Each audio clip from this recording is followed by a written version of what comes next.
SPS profile के कुछ updates हैं। इस वीडियो में ना मैं बहुत ज़्यादा डिटेल में बात करने वाला हूँ। हालांकि सबसे पहले तो ना मैं लिंक्स के बारे में ही इंफॉर्मेशन दूंगा। लिंक्स, जॉब डिस्क्रिप्शन, कौन इसमें अप्लाई कर सकता है, कौन इसमें नहीं अप्लाई कर सकता, रिक्वायरमेंट्स क्या है स्पेस प्रोफाइल की, ठीक है। उसके बाद ना मैं फुल असेसमेंट के बारे में इंफॉर्मेशन शेयर करने वाला हूँ कि इंग्लिश असेसमेंट में क्या होता है, हिंदी असेसमेंट में क्या होता है, कैसे कैसे क्वेश्चन हमसे पूछे जाते हैं, वो नेक्स्ट पार्ट है वीडियो का, ठीक है। बट सबसे पहले तो ना हम इसी पे डिस्कशन करते हैं कि कौन इस रोल में अप्लाई कर सकता है, कौन इस रोल में अप्लाई नहीं कर सकता, ठीक है। सबसे पहले ना एसपीएस का जॉब डिस्क्रिप्शन नहीं है। अगर इसमें सबसे मेन पॉइंट देखें ना तो ये सबसे पहले तो वर्क फ्रॉम होम प्रोफाइल रहती है, फुल टाइम प्रोफाइल रहती है, परमानेंट प्रोफाइल रहती है। बट कॉलेज ग्रेजुएट मतलब कि ग्रेजुएशन सबसे ज्यादा मैंडेटरी है एसपीएस प्रोफाइल में अप्लाई करने के लिए। मतलब जहां एसपीएस प्रोफाइल दिख जाए ना उसको ये समझ लेना कि फ्रेशर भी अप्लाई कर सकते हैं, फुल टाइम प्रोफाइल भी होती है, वर्क फ्रॉम होम प्रोफाइल भी होती है।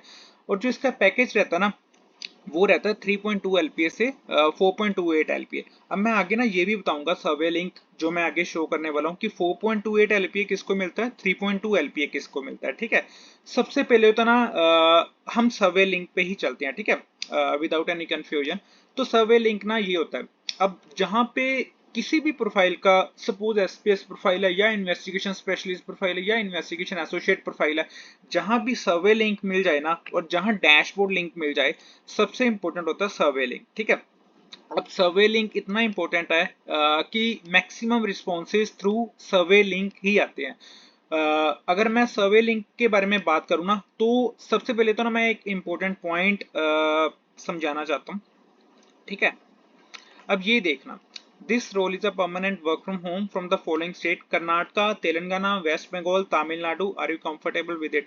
अब इस पॉइंट का ये मतलब है कि वर्क फ्रॉम होम सिर्फ इन स्टेट्स के लिए अवेलेबल है, कर्नाटका के लिए, तेलंगाना के लिए, वेस्ट बंगाल के लिए, तमिलनाडु के लिए।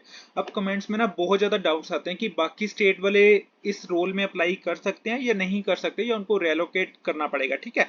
अगर सपोज करो मैं पंजाब से हूँ, ठीक है, मैंने एसपीएस प्रोफाइल में अप्लाई कर दिया थ्रू सर्वे लिंक, उसके बाद मेरे को स्क्रीनिंग कॉल आई, ठीक है, एचआर ने मेरी लोकेशन पूछी, बट मैं पंजाब में हूँ, मैं कैसे मतलब कि कहाँ मेरे को जाना पड़ेगा? एचआर प्रेफर्ड लोकेशन पूछेंगे। अब ऐसा नहीं कि पंजाब वाले अप्लाई ही नहीं कर सकते, इस रोल में आ ही नहीं सकते, ठीक है। पंजाब वाले अगर प्रेफर्ड लोकेशन अपनी वेस्ट बंगाल या कहीं कुछ भी मेंशन करेंगे, ठीक है, तो उनको उधर रीलोकेट करना पड़ेगा इस स्पेसिफिक रोल में अप्लाई करने के लिए या इस रोल में आने के लिए, ठीक है। तो ये एक मेन पॉइंट था। इसके बाद जो हमसे सर्वे लिंक में डिटेल्स पूछे थे, full name, mobile number, email ID, gender, highest education qualification, active backlog, degree है कि नहीं है, पूरी रिक्वायरमेंट्स हैं कि नहीं है, डॉक्यूमेंट्स कंप्लीट हैं कि नहीं, वो पूछे जाते हैं। सीटीसी हमारा क्या है पास में, अगर हमारा कोई एक्सपीरियंस है, ठीक है। नेक्स्ट हमारा स्टेट, सिटी आगे मैंने बता दिया था इस पॉइंट के बारे में।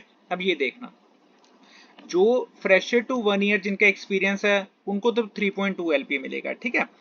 जिनका आगे एक्सपीरियंस है उनको 4.2 एलपीए, स्पेसिफिक अगर मैं बात करूँ तो 4.28 एलपीए, ठीक है। उसके बाद भी नेगोशिएशन है, मतलब उसके लिए कंफर्टेबल हो के नहीं, यस नो में कर सकते हो। नेक्स्ट कुछ जनरल डिटेल्स हैं, आगे कुछ जनरल डिटेल्स हैं। जो ये रीडिंग स्किल्स, मतलब जो भी रेटिंग वाली स्किल्स है ना, हाईएस्ट रेटिंग करना, भले ही कुछ भी कम्युनिकेशन स्किल्स हैं 10 10 10 10 सब में 10 10 कर देना, इंग्लिश में 5/5 कर देना, ठीक है। क्योंकि ना स्क्रीनिंग ईमेल मतलब कि आने के लिए इन रेटिंग स्किल्स को हमें हाईएस्ट रेट करना पड़ेगा, ठीक है।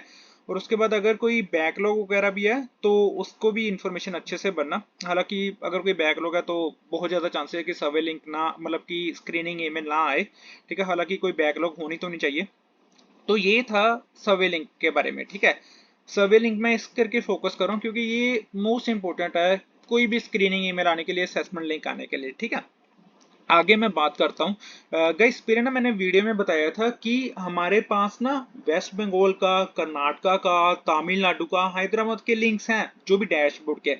इन केस अगर इन्हीं लिंक्स पे भी दोबारा अप्लाई करना चाहते हो तो इन पे भी कर सकते हो। अब ये जैसे है हैदराबाद वर्चुअल का, ठीक है।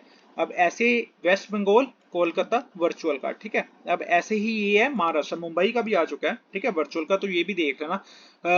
बट जो ये डैशबोर्ड में है ना, इन्होंने में 1 ईयर ऑफ एक्सपीरियंस मेंशन करा हुआ है, ठीक है। अगर मैं बात करूं प्रेफर्ड क्वालिफिकेशन की, हालांकि प्रेफर कर सकते हैं 1 ईयर को, बट फ्रेशर भी अप्लाई कर सकते हैं क्योंकि सर्वे लिंक में उन्होंने साफ साफ बताया हुआ है। मैं एक बार दोबारा बता देता हूँ। प्रोवाइडेड मतलब कि fresher to 1 year 3.2 LPA 4.2 LPA above जिसका एक्सपीरियंस है, ठीक है। तो ये था ऊपर ऊपर से एसपीएस के सभी लिंक्स के बारे में मैंने बता दिया। अब आगे ना इसका फुल असेसमेंट देखना। प्रोसेस भी मैं समझा देता हूँ कि इनिशियल प्रोसेस क्या होता है, क्योंकि बहुत डाउट्स ऐसे भी आते हैं कमेंट्स में कि जिसको प्रोसेस का नहीं पता होता। हम कोई भी एसपीएस के सर्वे फॉर्म पे अप्लाई करते हैं, हम कोई भी एसपीएस के XYZ स्टेट पे अप्लाई करते हैं ना, तो सबसे पहले ना स्क्रीनिंग राउंड की हमारे को मेल आती है रिक्रूटर की तरफ से, ठीक है। मीटिंग ज्वाइन करने के लिए कहते हैं। जैसे ही हम वो मीटिंग ज्वाइन करते हैं, एचआर हमारा बेसिक स्क्रीनिंग राउंड होता है। स्क्रीनिंग राउंड हम किसको कहते हैं? नॉर्मली इंट्रो पूछ सकता है रिक्रूटर, या एसपीएस के प्रोफाइल के बारे में पूछ सकता है कि why are you interested in Amazon, why are you interested in Amazon SPS profile, what do you know about Amazon SPS, ठीक है। तो ये बेसिक से क्वेश्चन जो मैंने पहले भी इन क्वेश्चंस को ना जस्टिफाई करा हुआ है कि एसपीएस क्या होता है, सेलर पार्टनर सपोर्ट की क्या प्रोफाइल होती है, इसका जेडी क्या होता है, हमारी रोल रिस्पॉन्सिबिलिटी क्या होती है, सब कुछ पहले मैंने वीडियो में डिस्कस करा हुआ है। दोबारा से अगर जेडी देखना चाहो तो देख सकते हो, गूगल पे मिल जाएगा इसका। अब उसके बाद मैं आता हूँ कि जैसे हमारा स्क्रीनिंग राउंड क्लियर होता है ना, तो रिक्रूटर सिंपली इतना मेंशन करता है कि इसके बाद हिंदी या इंग्लिश असेसमेंट का लिंक ट्रिगर होगा, डिपेंडिंग उस रिक्रूटर या उस स्पेसिफिक स्टेट की क्या रिक्वायरमेंट्स है। अगर उनको हिंदी की रिक्वायरमेंट्स है, हिंदी का सेंड करेंगे, अगर उनको इंग्लिश की रिक्वायरमेंट्स है, इंग्लिश का सेंड करेंगे, ठीक है।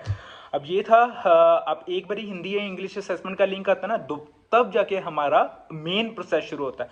हमारा हिंदी इंग्लिश असेसमेंट क्लियर होता है, उसके बाद हमारे को सिंपली मेंशन होता है कि आपका असेसमेंट क्लियर है, उसके बाद इंटरव्यू शेड्यूल करा जाएगा, ठीक है। तो ये मेल आती है, इंटरव्यू शेड्यूल होता है, देन आगे जाके फर्दर ईमेल आती हैं जो भी बैकग्राउंड वेरिफिकेशन या कोई भी एक्स्ट्रा शीट फिल करने के लिए या कोई भी सर्वे फॉर्म फिल करने के लिए, ठीक है। तो ये सभी असेसमेंट के साथ ना कॉमन अब प्रोसेस कर दिया, स्क्रीनिंग राउंड, देन असेसमेंट, उसके बाद जाके इंटरव्यू, देन आगे फर्दर जो भी बैकग्राउंड वेरिफिकेशन के स्टेप्स है, XYZ चीजें वो डिस्कस नहीं करेंगे डिटेल में, वो किसी और वीडियो में डिस्कस करेंगे, ठीक है।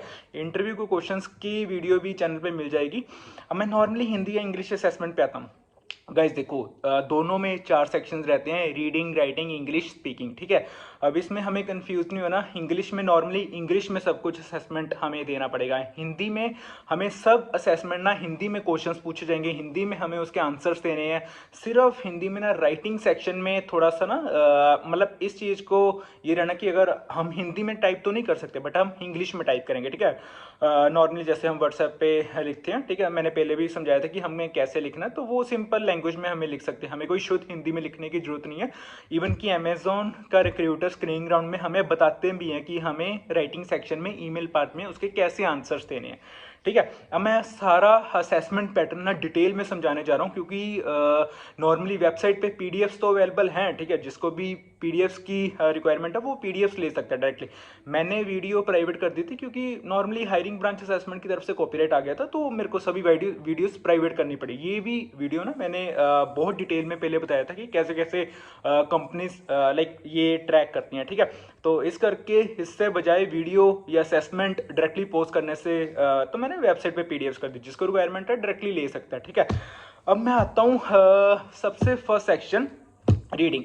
गाइस रीडिंग में ना 2 क्वेश्चंस होते हैं, स्पीकिंग नेक्स्ट सेक्शन होता है लिसनिंग। लिसनिंग में 3 क्वेश्चंस होते हैं, स्पीकिंग में 5 क्वेश्चंस होते हैं, राइटिंग में 3 ईमेल्स होती हैं, ठीक है। अब नॉर्मली पहले मैं रीडिंग से ही समझाता हूँ। रीडिंग में क्या होता है कि अमेजोन सेलर या अमेजोन सेलर एसोसिएट की ना क्वेरीज होंगी, ठीक है। अगर मैं अमेजोन सेलर हूँ, अमेजोन सेलर एसोसिएट जो भी उसका एसोसिएट होगा, ठीक है, तो उनके बीच में ना ईमेल की कन्वर्सेशन होगी, ठीक है। कोई एक सेलर पार्टनर की क्वेरी होगी, एसोसिएट उसको रिजोल्व करेगा, उसके बेसिस पे एमसीक्यू होंगे, ठीक है। मेरे को वो एमसीक्यू पैसेज कॉम्प्रिहेंशन के बेसिस पे उसके आंसर्स देने पड़ेंगे, ठीक है। इसका ना एग्जांपल भी मैं समझाता हूँ, वो बाद में समझाता हूँ। पहले मैं सिंपली थोड़ा ना ऊपर से बता रहा हूँ कि इन सेक्शंस में हमें एक्चुअल में करना क्या होता है। उसके बाद आता है लिसनिंग। लिसनिंग में ना 1.5 मिनट या अराउंड 3 मिनट तक हम ना रिकॉर्डिंग सुनेंगे सेलर पार्टनर की और सेलर एसोसिएट की, ठीक है। हिंदी में हम हिंदी में सुनेंगे, इंग्लिश में हम इंग्लिश में सुनेंगे, ठीक है। जैसी मैंने क्वेरी सुनी, ठीक है, तो उसके बेसिस पे ना इवन कि इसमें भी ना जो भी सेलर या सेलर एसोसिएट की क्वेरी होगी ना, वो किसी कंप्लेंट के रिगार्डिंग सेलर अकाउंट को कोई दिक्कत होगी कि उसका कोई प्रोडक्ट डिस्क्रिप्शन है, कोई भी प्रोडक्ट इमेज अपलोड नहीं कर पा रहा होगा, ट्रेड मार्किंग का इशू होगा, ब्रांड रजिस्ट्री का इशू होगा, ठीक है। कोई भी XYZ इश्यूज ले सकते हो। हमें उस जो भी हम रिकॉर्डिंग सुनेंगे ना उसके बेसिस में हमें 5 to 6 MCQ दिखाए जाएंगे। हमें उन 5 to 6 MCQ के आंसर्स देने हैं based on that voice recording, ठीक है। थर्ड सेक्शन पे आते हैं। थर्ड सेक्शन होता है स्पीकिंग, ठीक है। स्पीकिंग एक्चुअल में बहुत ज़्यादा बोरिंग सेक्शन होता है, बोर हो जाओगे देते देते। 5 क्वेश्चन होते हैं, 5 में 3 क्वेश्चन ऐसे होते हैं कि जिसमें वॉइस रिकॉर्डिंग सुनेंगे हम। हमें 3 तो वॉइस रिकॉर्डिंग वाले क्वेश्चन डायरेक्टली हिंदी में रिकॉर्ड करने पड़ेंगे, जो भी सेलर की क्वेरी होगी एज अ सेलर एसोसिएट मेरे को हिंदी में आंसर करना पड़ेगा इन हिंदी असेसमेंट, मेरे को इंग्लिश में आंसर करना पड़ेगा इन इंग्लिश असेसमेंट, ठीक है। तो ये था स्पीकिंग। अब मैंने 3 बताए ना कि वॉइस की फॉर्म में होंगे, 2 होंगे ईमेल के फॉर्मेट में। मेरे को ईमेल डिस्प्ले होगी स्क्रीन पे, ठीक है। इन हिंदी असेसमेंट मेरे को उन ईमेल जो भी डिस्प्ले होंगी ना, जो भी उसका कंटेंट होगा, उसके बेसिस पे एज अ सेलर एसोसिएट मेरे को हिंदी में अपनी वॉइस रिकॉर्ड करनी पड़ेगी in English assessment based on that English वाला जो भी ईमेल होगा, ठीक है, जो स्क्रीन पे डिस्प्ले होगा, तो उसका मेरे को इंग्लिश में आंसर देना पड़ेगा, ठीक है। मेरे को अपनी वॉइस रिकॉर्ड करनी पड़ेगी। स्पीकिंग बहुत ही बेसिक पार्ट है। लिसनिंग एंड स्पीकिंग सेक्शन में ना बहुत लेंथी सेक्शंस होते हैं और इसमें हम बहुत बोर हो जाएंगे देते देते, ठीक है। अब राइटिंग में 3 ईमेल्स होती है ना। इंग्लिश असेसमेंट पे तो हम डायरेक्टली जो भी 3 ईमेल डिस्प्ले होंगी स्क्रीन में, हमें तीनों ईमेल इंग्लिश में लिखनी है, ठीक है। अब हिंदी में जो भी ईमेल होंगी, अब इसमें भी सेम है कि जो भी ईमेल होगा उसमें कोई सेलर पार्टनर की क्वेरी होगी, एज अ सेलर एसोसिएट मेरे को उसका रिस्पॉन्स देना, मेरे को उसके रिजोल्व करनी है क्वेरी इन ईमेल फॉर्मेट, ठीक है। ये याद रखना कि अगर ईमेल वाला फॉर्मेट है तो ईमेल वाले फॉर्मेट में ही हमें लिखना चाहिए, ठीक है। ईमेल वाला फॉर्मेट देख लेना कि कैसा होता है, गूगल पे नॉर्मली सब कुछ पहले भी चैनल पे बताया हुआ है। अब मैं आता हूँ एक एक सेक्शन की एग्जाम्पल लेके, ठीक है। सबसे पहले मैं शुरू करता हूँ रीडिंग सेक्शन में। रीडिंग सेक्शन में मैंने क्या बताया था, seller partner and seller associate के बीच में ईमेल की कन्वर्सेशन होती है, ठीक है। ईमेल एक्सचेंज होती है जो भी सेलर पार्टनर की क्वेरी है। अब ना मैं एक एग्जांपल एक्सप्लेन करता हूँ। सपोज एक ना कोई सेलर अकाउंट है, ठीक है। मैं ही सेलर अकाउंट हूँ, अभिषेक एक सेलर अकाउंट है जो अमेजोन पे ना प्रोडक्ट सेल करता है अपने कस्टमर्स को, ठीक है। मैंने अपनी ट्रेड मार्किंग करी। नॉर्मली मैं यूएस एंड कनाडा में ना अपने प्रोडक्ट्स बेचता हूँ, ठीक है। मैंने किसी सेलर अकाउंट से सुना कि प्रोडक्ट लिस्टिंग की ना हाईजैकिंग हो रही है, ठीक है। उसने बताया कि प्रोडक्ट की ना हाईजैकिंग हो रही है, बट अभिषेक ने, ठीक है, अपनी प्रोडक्ट लिस्टिंग लाइक अमेजोन पे जब करी ना, तो एक ना एरर कोड 5665 आ गया, ठीक है। तो ये एक सेलर अकाउंट अभिषेक का ना क्वेरी था, ठीक है। अब एज अ रिस्पॉन्स एसोसिएट क्या कहता है कि सर 5665 कोड तब आता है कि जब ब्रांड ओनर कंफर्म ना हो, ठीक है। तो इस करके ना प्रोडक्ट लिस्टिंग की हाईजैकिंग को रोकने के लिए ना पहले ब्रांड ओनर को ना कंफर्म करना पड़ेगा। और जो भी कंट्रीज जैसे यूएस एंड कनाडा में अगर आप प्रोडक्ट बेच रहे हो ना, तो पहले उसकी ट्रेड मार्किंग या ब्रांड रजिस्ट्री करनी पड़ेगी। इवन एक प्रोडक्ट या पैकेज पे ना ब्रांड का लोगो भी लगाना पड़ेगा, ठीक है। तो इससे कोई प्रॉब्लम नहीं आएगी। इवन की ब्रांड रजिस्ट्री में, ट्रेड मार्किंग में, कोई भी प्रोडक्ट की हाईजैकिंग में, ठीक है, प्रोडक्ट लिस्टिंग की हाईजैकिंग में। तो ये सेलर एसोसिएट का रिस्पॉन्स था, ठीक है। मैंने समझा दिया। इसके बेसिस पे मेरे को एमसीक्यू दिए जाएंगे, ठीक है। तो ये फर्स्ट रीडिंग का मैंने एक क्वेश्चन समझाया। ये हिंदी या इंग्लिश असेसमेंट में कॉमन लेके चल सकते हो, ठीक है। मेरा मेन मोटिव था असेसमेंट का समझाना कि कैसे कैसे क्वेश्चंस आते हैं। सेकंड लिसनिंग वाला वैसे मैंने पहले भी समझाया था, दोबारा से मैं समझाता हूँ। अब ऐसा मान लो कि अगेन सेलर पार्टनर अभिषेक ही है, ठीक है। तो मेरी क्वेरी ये है कि मेरे को ना ईमेल आई अमेजोन की तरफ से, सब्जेक्ट था उस ईमेल का अमेजोन बिजनेस सर्विसेज, ठीक है। उसमें ना मेरे को एक फॉर्म भरने के लिए कह रहे हैं, और उस फॉर्म में ना मेरे से आधार कार्ड, मेरा पैन कार्ड, मेरे से जो भी मतलब बन पड़ता ना पर्सनल इन्फॉर्मेशन मेरे से मांगी जा रही है।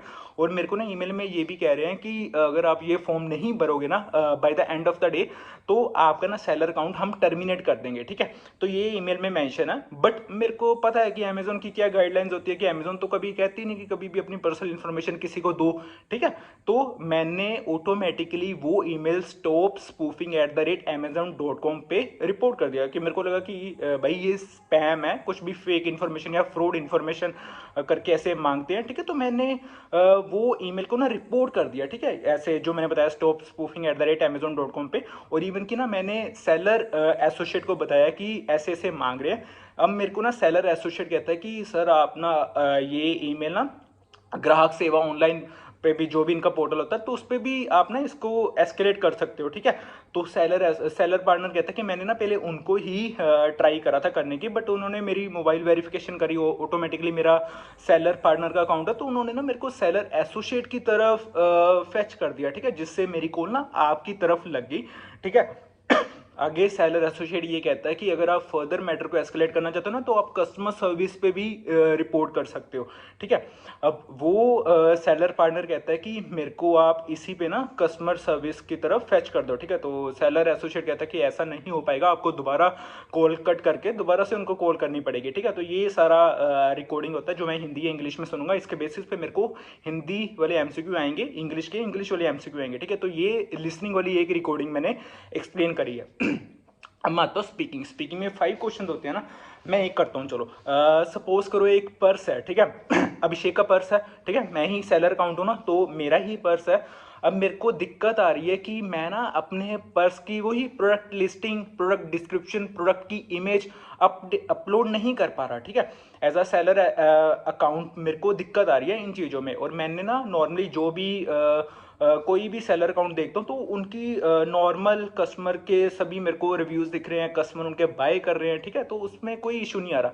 अब एज अ सेलर एसोसिएट मेरे को क्या बोलना पड़ेगा हिंदी में, मेरे को क्या बोलना पड़ेगा इंग्लिश में, तो ये स्पीकिंग वाले क्वेश्चन होते हैं कि जिसमें कोई भी XYZ सेलर की मैंने एक क्वेरी सुनी, मेरे को उसका रिवर्ट करना पड़ेगा, डिपेंडिंग कि मेरे को हिंदी में आंसर देना है हिंदी असेसमेंट में, डिपेंडिंग कि मेरे को इंग्लिश में आंसर देना है इंग्लिश असेसमेंट में, ठीक है। तो ये था स्पीकिंग पार्ट। आई होप ये सब कुछ समझ आ रहा है सबको। तो अब दोबारा से मैं आता हूँ राइटिंग में क्या होता है गाइस, राइटिंग में ना नॉर्मली 3 ईमेल्स होती है ना, मैं एक ईमेल को समझाता हूँ। मेरे को ना एक ईमेल डिस्प्ले करी गई है स्क्रीन में, तो उस ईमेल का ना अब दोबारा से जो भी अमेजोन सेलर है वो अभिषेक ही है, ठीक है। अब उसमें ना मेरा ये डाउट है कि ये लगा लो कि मेरे को अपना ना सेलर अकाउंट बंद करना है, ठीक है। मेरे को अपना सेलर अकाउंट बंद करने के लिए ना मेरे को इवन की पॉलिसीज भी पता है कि 90 डेज के बाद सेलर अकाउंट बंद हो सकता है अगर कोई भी लास्ट मंथ में या कोई भी कस्टमर ने प्रोडक्ट ना बाय करा हो, ठीक है। अब मेरे को ये भी पता है कि मेरे जो भी मेरा अकाउंट है उसमें कोई पेंडिंग ट्रांजैक्शन नहीं है, कोई भी पेंडिंग ड्यू नहीं है कस्टमर का, ठीक है। तो मेरे को ना अर्जेंट बेसिस पे ना वो अपना सेलर अकाउंट बंद करना है, ठीक है। ऑल्दो कि मेरी कोई भी जो भी पॉलिसीज है तो वो मेरी फुलफिल नहीं कर पा रहा मैं, ठीक है, बट फिर भी मेरे को अर्जेंट बेसिस पे ना अपना अकाउंट बंद करना है। तो ये सेलर पार्टनर की ना क्वेरी थी। एज अ सेलर एसोसिएट मेरे को ईमेल फॉर्मेट में उसका आंसर देना पड़ेगा, डिपेंडिंग हिंदी असेसमेंट में इंग्लिश में हम दे सकते हैं, ठीक है। इंग्लिश में मेरे को इंग्लिश में उसके आंसर देने पड़ेंगे। टोटल मैंने रीडिंग, राइटिंग, स्पीकिंग और लिसनिंग के सभी एक एक एग्जाम्पल से समझा दिए।